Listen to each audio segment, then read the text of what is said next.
You're listening to Permission to Shine, the podcast. Stories of overcoming obstacles and finding self-empowerment with Sharice Bisram, Inner Power Activation Leader. Hey everyone, I am back with another amazing guest, and it's so funny how I stumble on the guests that I have on this podcast, because I actually am on a platform where I get so many people request to be on the podcast, and it's just funny how when I'm in certain energies of people that I'm like, I need to know more about your story, and I feel like my listeners need to know more about your story. So I have the really incredible Karrie O'Connor here to share with you her story, her purpose, and also what she's working on right now as well, because I feel like there may be some listeners here that may also be able to contribute to the work that you're doing right now. So thank you for being here. Oh my gosh, I'm so delighted. I always love being in your presence. You have such incredible energy. It's truly magnetic, and I have no doubt that you pull all the right people and things to you and teach a lot of people amazing things. So I feel very honored and excited to be part of this today. Oh, thank you so much. And I would love for you to kind of give the audience a little bit of an overview of maybe what it is you're doing right now, but also everything you are as well. Wow, everything I am. Where do we begin? Um, So I am currently I call myself a life transformation coach, and specifically I help people who are in a bit of a career crossroads, feel called to do something different with their lives, but also feel stuck and afraid to pursue it for whatever reason that may be. So specifically, I help people who want to change careers, sometimes industries, but also people who are feeling really, really burnt out, because that was really my background and what happened to me. And I really want to help people out of that tough place. And usually it's, part of it can be what's happening externally within your culture, or work culture and environment and so forth. But a lot of it's also driven internally, and the pressures we put upon ourselves and the things we believe of ourselves. So I help people to lift themselves up to a place of more self-love and acceptance, so that they're able to make the choices that are right for them in this lifetime. So that's what I'm working on at the moment. I guess, wow, what am I all about? A huge part of me is, I guess you would say, spiritually connected, and it's a part of me that's expanding and growing at a rapid rate at the moment. And I'm loving the process of learning more about that. It's really helping me in my work as well, and I'm excited to see where it all takes me. Yes, I love that so much. And I think it's such needed work, isn't it? Like what you're doing. And I guess the work we both do to some extent. I feel like it's that breaking of shackles that we were put in from our, lived environments and society and the expectation. And it's kind of showing people that you don't have to confine yourself to this limiting box. You can actually, be malleable and move through life in a way that feels good. And I think that I'm going to say feels good in a very open space, because I think that even when you do something you love, it requires hardship, but it's got to be worthwhile hardship. And I think I come back to that quote from Bob Marley. It's like people are going to hurt you no matter what you do. So you want to make sure that you fall in love with the right person that's worth being hurt for. And I feel like that's the same with passion, career, work. It's like that everything comes with challenges. So isn't it worth doing something that you're really passionate about, knowing the challenges it entails, rather than doing something you're not passionate about and enduring all of that hardship for no reason whatsoever? So I think that that feels really prevalent, especially because we are recording in the eclipse portal. It's that reminder right now for me is I'm in that space, and it's really important that we share the holistic view of how life really is, And I feel like for us, we connected through spirituality, and I think that's such a powerful space. And I think a lot of people will be intrigued about that, because I feel like I talk about that. I pepper it into the things that I do, but I'd love to know kind of how that became a drive for you, because Karrie didn't mention it, but she's actually writing a book and she's been interviewing people about their spiritual experiences, and that's how we ended up connecting. So I'd love for you to sort of dive in a little bit deeper about how this call to write this book came about for you. So I'd say it's not an exaggeration. I really honestly believe it's been a bit of a journey of a lifetime. So you can probably tell by my voice, I was born and raised in the United States. I was raised into a really strict Catholic family. I had really loving parents, but they expressed their love for me at times in a way that I didn't really understand. There was a lot of pressure to be perfect and so forth. And from a young age, I had quite a low self-esteem.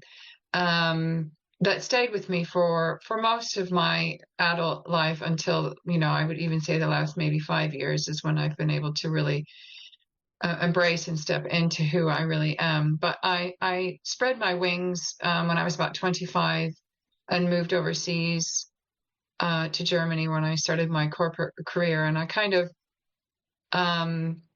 of slept walk into that career. It was like, everyone's doing it. I had this amazing degree. My father wanted me to be really successful financially. He'd come from a very poor upbringing and he really just wanted the best for me.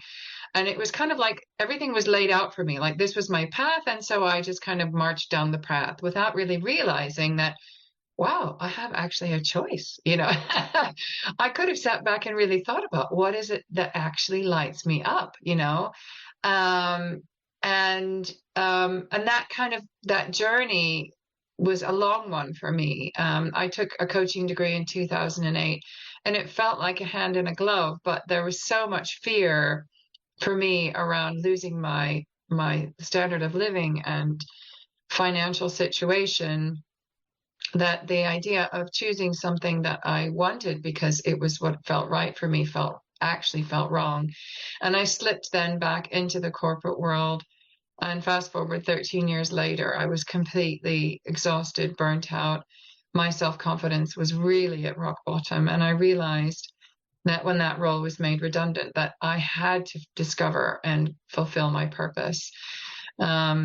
I then took another coaching qualification and started on the road to opening my own coaching business, which is what I do now. But I found that that road was also quite challenging in the sense that, a lot of what we're taught when we're going into coaching is around social media and advertising and marketing and doing webinars and all of these things. And I'm not saying this is true for everyone at all. It wasn't my passion. And I found myself getting to the place where I was getting burnt out again. As much as I loved the coaching and doing the coaching, the majority of my time was actually spent doing all these things that weren't filling me with more joy and purpose. And so I took some time out at the end of last year to really reflect on who I am. What do I actually want in life? And I ended up having this chain of unexpected experiences, kind of supernatural, I guess you would say. Someone offered me a channeling experience, which I didn't know what was going on. And I kind of walked away from it thinking, oh, that was a bit strange. But something in me shifted. I couldn't put my finger on it at all. And then, somebody offered me to have my human design reading. And that was eye-opening because it was like, oh, all this pushing I've been doing is totally opposite to what I should be doing for my joy and purpose. And so I kind of took the pressure off myself. And at the start of this year, I decided, this is my year to write a book. I had meant to write a book many times. I'd actually started writing books many, many times. My background in corporate life was communications. And so I'd been writing for 25 years and loving it.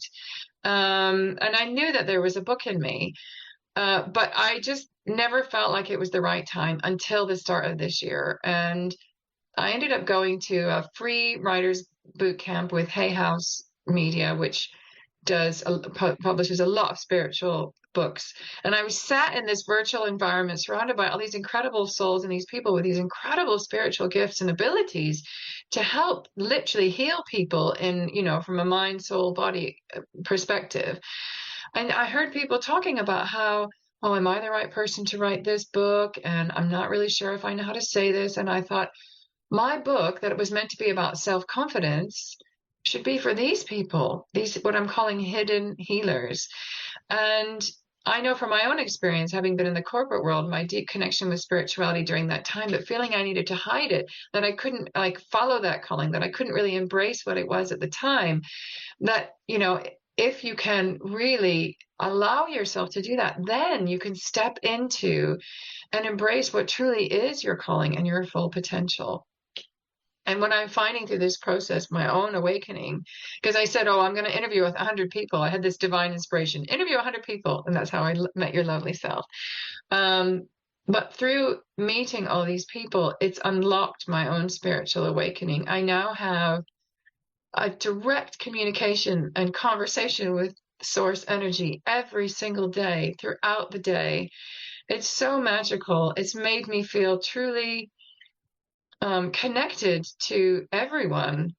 And what I'm realizing is that through completely loving myself is when I release the fear to do what I know and feel is right for me. And when I can walk forward in that way, I am then connected to all, to one and all. And in so being, I allow others to open and unlock their own unconditional love and connect with others as well. So that's what the book is about. But it's really about helping people who are in that place of knowing they feel called to something, or knowing they have an ability to open themselves up to it fully and feel very protected and safe and confident in the process. Because I truly believe that, you know, these hidden healers, these people who have an ability to heal or help other souls, are needed now more than ever.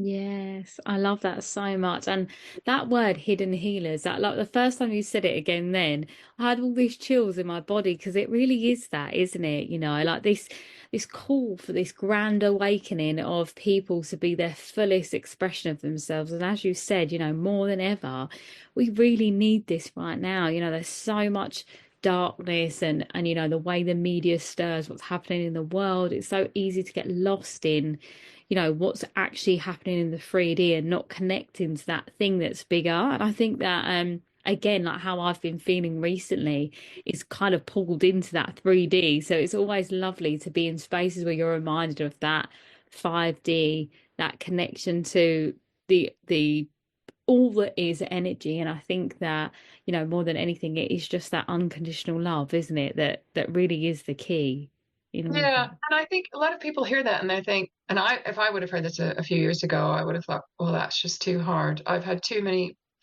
experiences in life that are keeping me from unconditional love. Can anyone really feel unconditional love? And what I would say is that everyone has the ability to tap into that. And the way to do that is to lean into the feeling that you're feeling now. You can't go from feeling rejected, scared, frightened to unconditional love directly. You need to move into that fear of rejection. You need to lean into that fear of pain, of, you know, of sadness, in order to move through it. And when you do, then you can get to the other side. And a lot of, you know, the fear is what stops us. But the irony is the leaning into it is what releases the fear. And once that's Mm. gone, then the stepping into that sense of unconditional love, of safety and protection, and knowing that you are on the right path if you follow the positive feeling instead of following the fear, is a relief like no other. That's so beautifully put, and so true, because you know, I speak about this all the time, as in the fact that I would run from my emotions all of the time, and now sitting with them in the space where there's no armor anymore. It's the most Yeah. vulnerable and like naked place to ever be. But the moment I allow them to move through me is when I create the space to obviously bring in what it is I do want, and or give myself that permission to say, okay, it will get better now, like, but like you said, it's almost like you're dragging this thing with you if you're not going to release it, Yeah. right?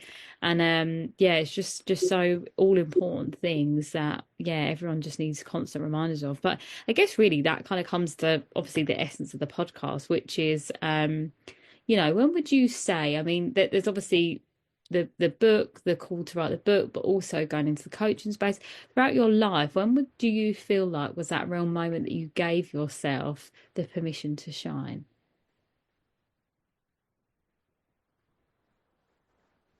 It was after, I think there's been some glimpses of it, rather. I can't say that it's, it's only been I Mm. mean, I think more recently that's been a big thing.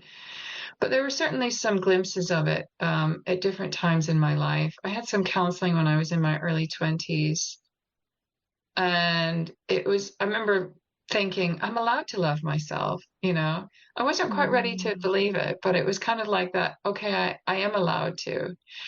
When I met my husband, just beforehand, I decided I didn't want to just, date, people that came along. I wanted to meet the person, and just wasn't going to waste my time with anyone else. And he appeared 2 weeks later.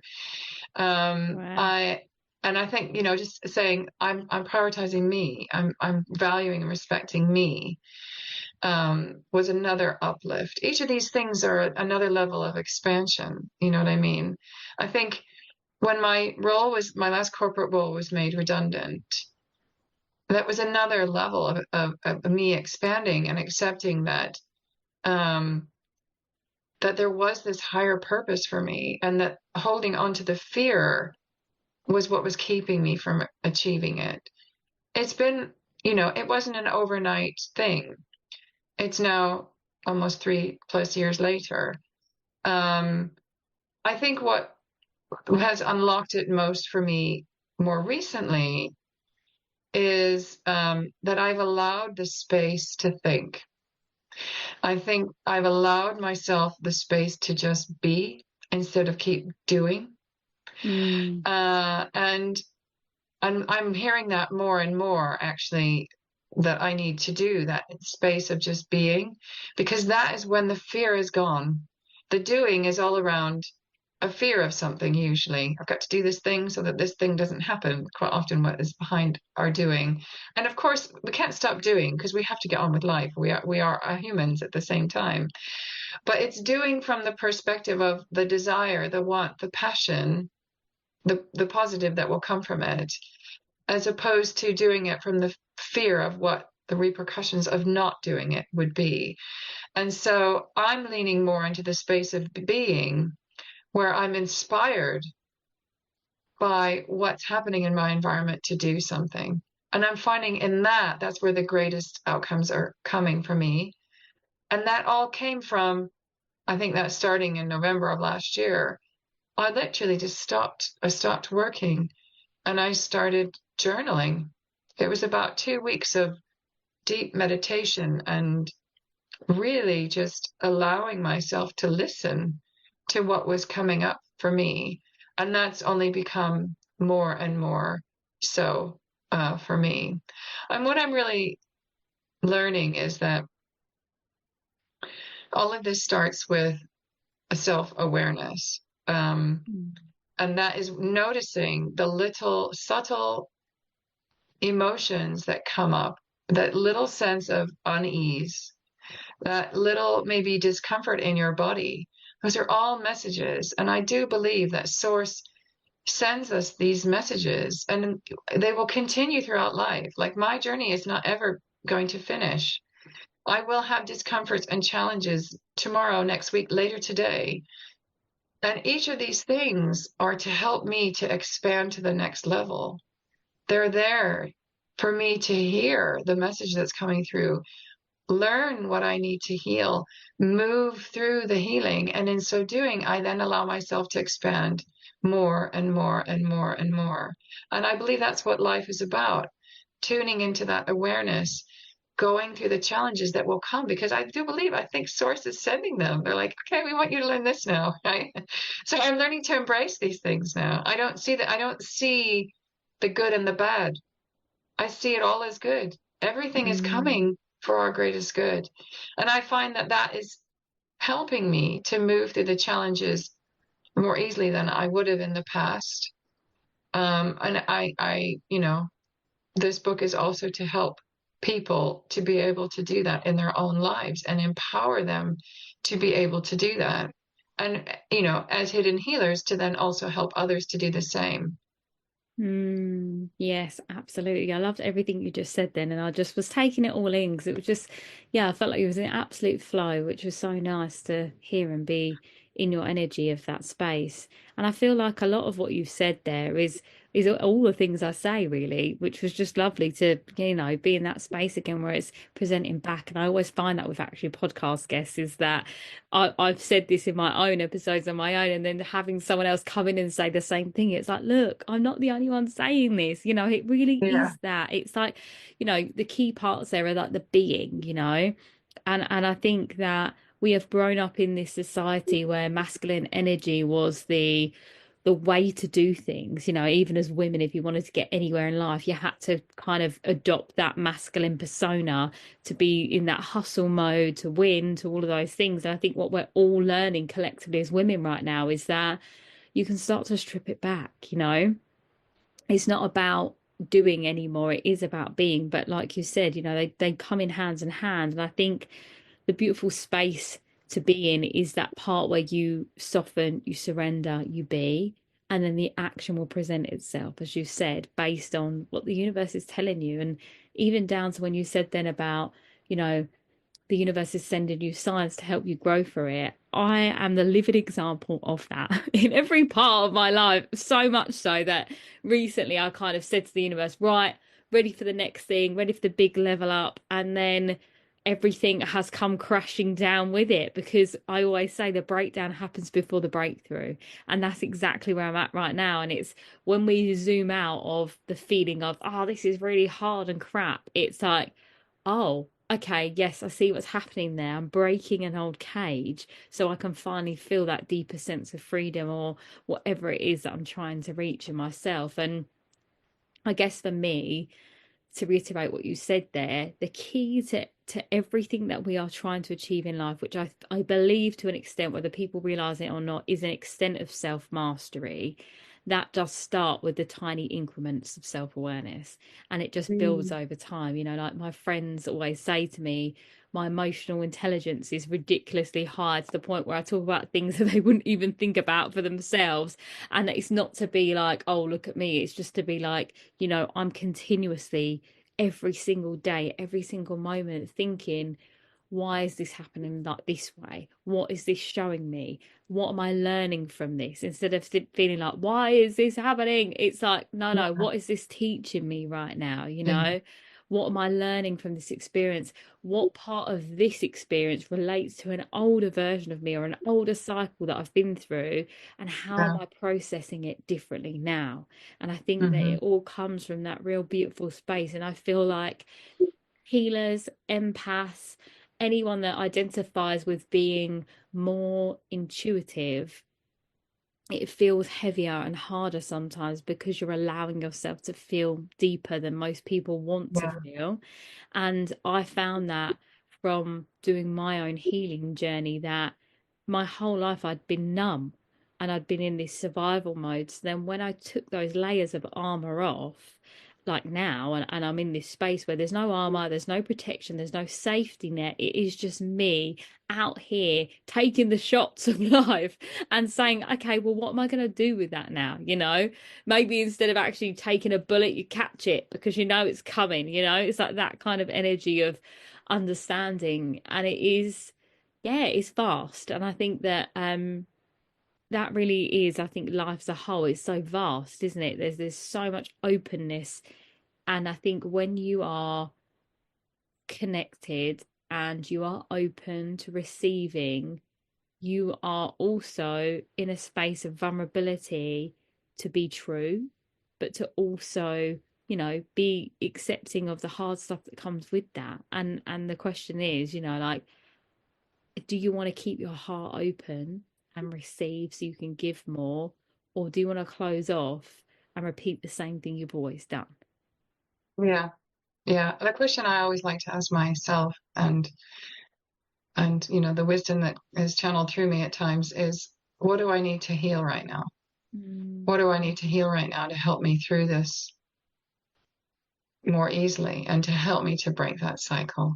More than what do I need to learn? I think it's both. They go hand in hand. For me, I think healing works because I feel like, there is a fear underneath it, or a hurt that's driving the discomfort.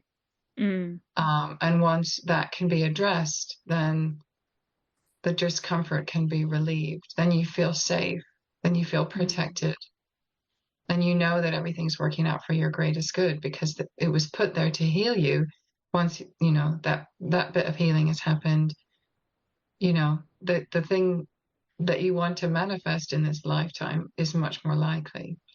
And I would actually say on that as well that I feel like the reason that it feels painful or it's creating that disease for us is because it is coming to the surface to be healed.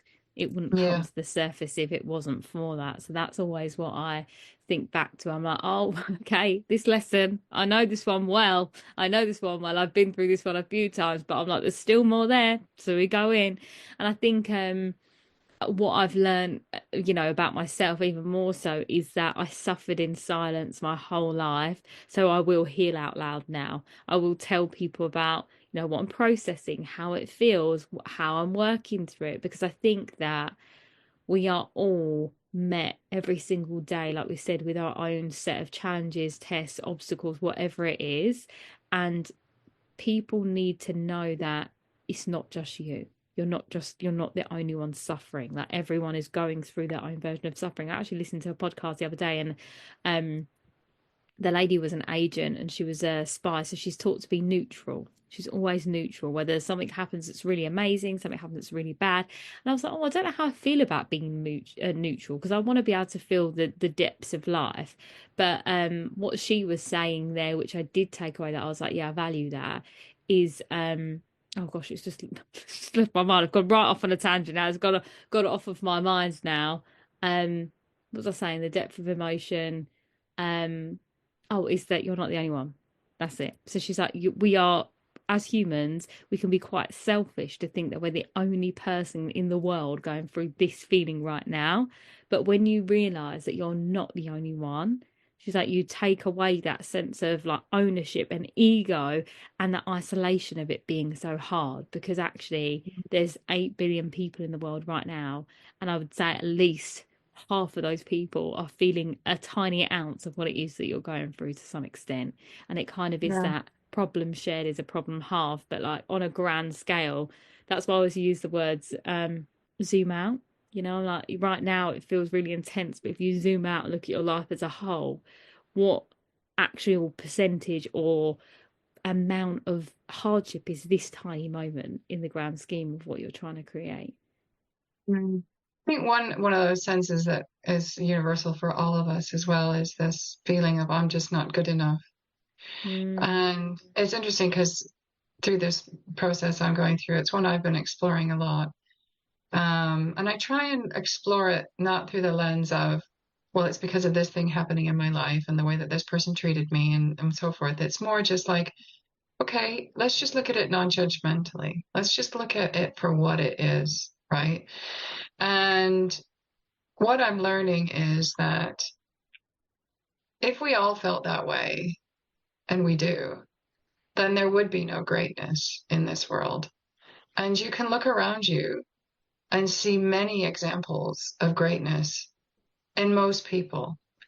And many of those people are brought to our path to be our teachers and our guides, like you are for many. I can imagine you are for many under this podcast and the people that you meet and your clients and so forth.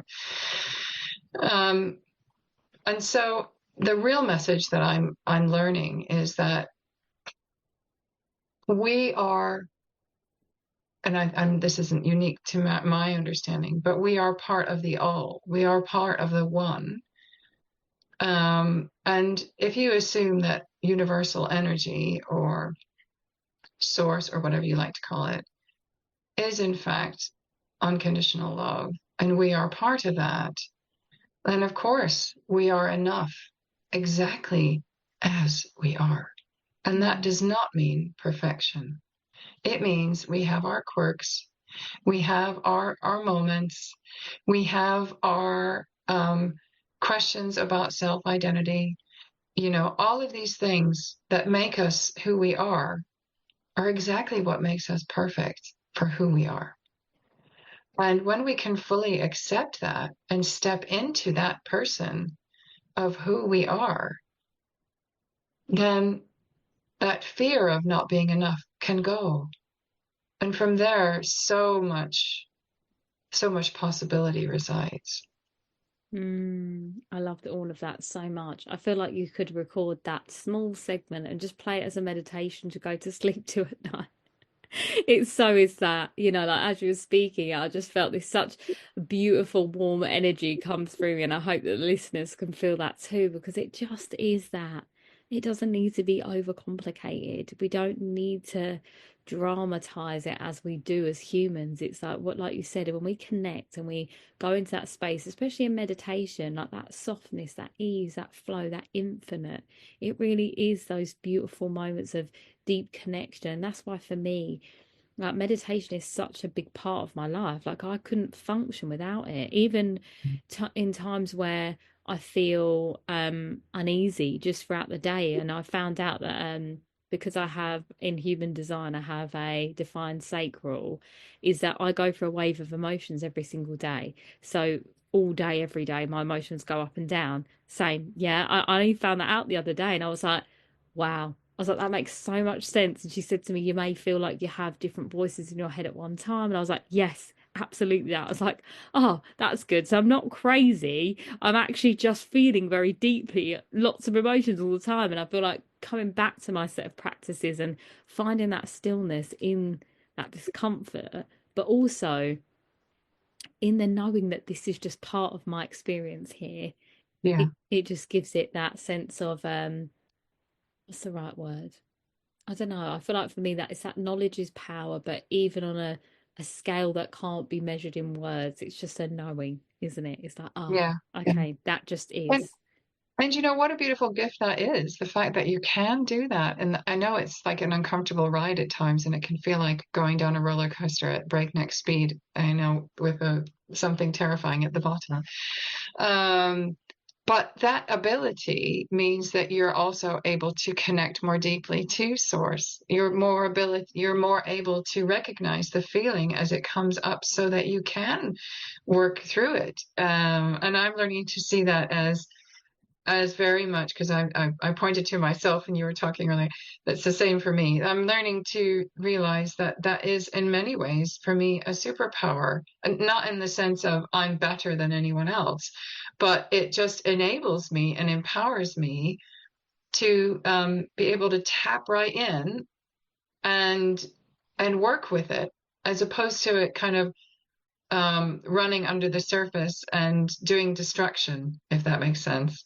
Yeah, absolutely that. And I feel that as well. And it reiterates, I think, as well for me with doing the healing work and why boundaries was such an important thing in my life. Like since I've implemented real strong boundaries, I feel like that's made a world of difference for my life, because I'm now not pouring when I'm, in a place of, okay, I need to recharge for the moment. Like I'm really aware of that, which has been yeah, lovely. But equally, like you said, to feel deeply, I think is such a beautiful thing. And it's something that I didn't give myself the permission to do for such a large part of my life. So I feel like now I embrace the waterfall of emotions that flow through me every single day. I'm like, okay, I'll take it. But it is just yeah, it's such a beautiful space. I feel like this conversation is gonna be really enriching for so many people. And I guess to kind of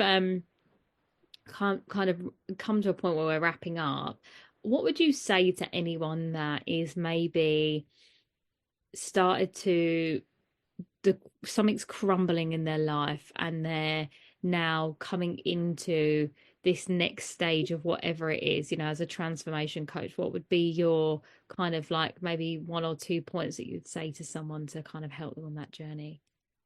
I would say, first of all, I would say create some space for yourself to really understand what's coming up for you. I think a lot of times we jump straight into reactive mode, like, oh, I'm going to go look for a job. I'm going to go, tell everyone about my terrible boyfriend, whatever it might be. Just sit back to reflect on what's really coming up for you. And while you're doing that, get really crystal clear on what the fear is. It's really interesting because I was talking to my husband about this today, and we were talking about this very subject. And I said, even little things like getting frustrated about how we're supposed to get a refund from Sainsbury's and we didn't get it.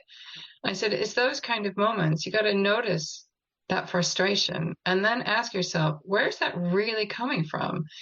And, when we really dug underneath it, it was a fear of not having justice, basically, getting the money and whatever.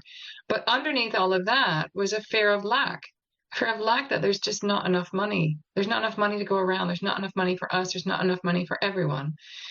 And when you can identify what is really underneath the deep, deep layer of what's driving the emotion, then you can take action because you're taking action on that specific thing that's actually bothering you. It's not that fact that you've lost your job. It's the fact that you're afraid of having no protection. Well, work on that. That's the thing you need to work on. So that would be my suggestion. Yeah. No, thank you. That's so important as well. Like, this is why, this work is just fundamental, because I think a lot of us are living life on that surface level, like we said, being agitated by the things we see, or maybe reading someone else's Facebook status and feeling offended and all these things. But actually, like you said, the core of it is so much deeper rooted. And I think, for me, doing this inner child work with people, it's so interesting when you go back all the way through and you just see that, for example, that lack feeling could be that you just watched your parents struggle financially, and it could have been that one time where you were at the toy store and your parents said to you, you can't have that, we can't afford it, and then that's it. From that moment on, it's made an imprint. And I think, yeah, it's just so important. Everything, I feel like everything we've been saying is just about how everything is interconnected. Your thoughts, your feelings, you to the universe, the infinite, to the people around you. It's like nothing is just separate. Everything is part of something greater. And I think that the moment we accept that, it one takes away loneliness and isolation, but gives you this profound sense of connection, I think, which is what I feel like we should all be striving for more than ever right now, is to feel connected. So yeah, for sure. Yeah, community. That's the last thing I would say. Community is super important. Work with people who understand you and can listen to you, aren't going to force you into reactive mode, and don't be afraid to ask for help. Thank you so much, Charisse. This was a lovely experience. Well, where can people find you? I mean, we'll put all your links below, but where's the best place if anyone wants to message you or anything like that? Yeah, so I mean, I'm quite active on LinkedIn, but you can also find me on so my name is Karrie, Karrie O'Connor. And I also have a Facebook business page for Karrie O'Connor Coaching. You can message me on Facebook and on Instagram, in fact, as well. So yeah, I'd be delighted to hear from anyone who would like to explore this further. Or in fact, if you resonate with the subject of the book and have a story to tell that you think would be helpful, I'd love to interview you for the book as well. Yeah, I love that so much. Now, I know you've been speaking through your soul to me the whole time because I can feel it, but I always like to end the episodes with a soul to soul message. So whatever you feel like needs to come through you right now to share. I'm having a think, connecting with my guides as I'm sitting here. Listen to the messages that you receive in your environment, because not only do they pop into your head, but they will be dropped into your visible and audible environment. Be very aware of what you might hear or notice. And sometimes we think, oh, that's a coincidence. I was just thinking about that today. There's a reason for it. So be aware of the messages that are coming through. And if you feel inspired in a positive way, that's the time to act. I love that so much. Thank you so much for joining me, Karrie. And I'm really excited to hear what people have to say about this episode, because I feel like it was really magical. So thank you for sharing your magic with us. Oh, I feel the same. Thank you so much. I look forward to staying in touch. If this episode resonated with you, please do like, follow, and share with someone that you know would benefit. If you're looking to dive in deeper to becoming your most unapologetic, most authentic, shining self, please do head to my website and join my newsletter, where you will find out about all of my upcoming events and speaking opportunities and all of the things that I have going on. And also, if you would like to work with me, please do drop me a DM on any of my socials or through my website. Love and light.